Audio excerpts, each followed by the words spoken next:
Welcome back to Blitzkrieg Intel Update number 5. I'm Naberzunner, and we're joined again today by Tak the Archiver and Water KH the Cipher Master, here to discuss the Gorod Krovi at-bash cipher, The Dead World.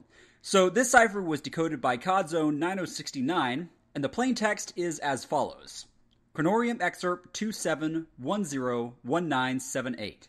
The life force from the dead world allows the bearer to flow with all creation.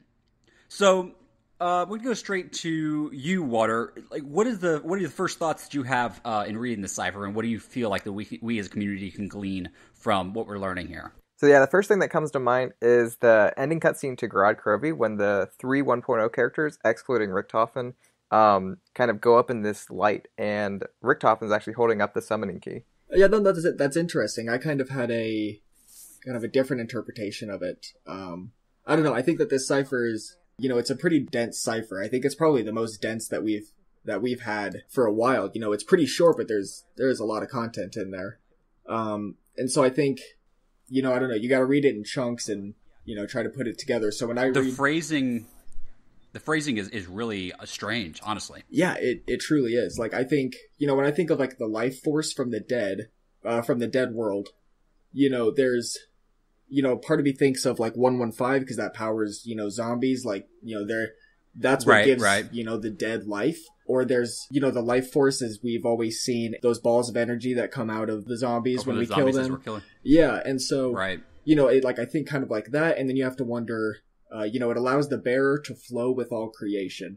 Well, when you think of creation in this sense, they're referring to it as the cumulative dimensions. It's creation is the universe, so to speak. And so to flow with creation, it's kind of like, are they referring to, if you have the summoning key, if you bear the summoning key, you can move throughout creation or move throughout these dimensions?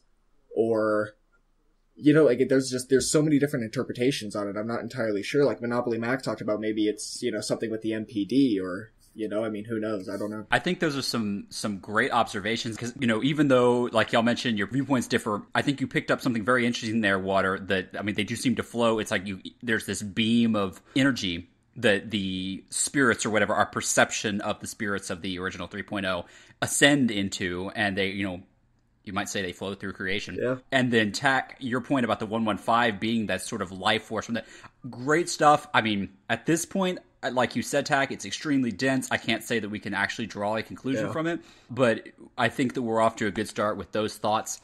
So moving on real quick, Water, you want to give us a quick technical definition as to what an at-bash is and how it works?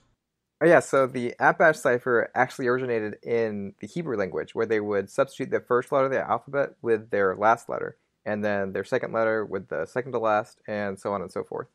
So then this transferred to the English alphabet, because it's pretty similar to that. And it was known as a keyed Caesar cipher, and the at-bash was actually a variation. Okay, well, awesome. And so basically what you're saying is that it's like, so the A, equals 1, so that would A equals Z, B equals... B was equal Y, C is equal to X, and so on and so forth. Okay. Until you get to Z is equal to A. Hey, guys, it makes sense again. Well, thanks so much for your expertise and for your thoughts, gentlemen. And folks, thanks for watching. We will see y'all in the next one.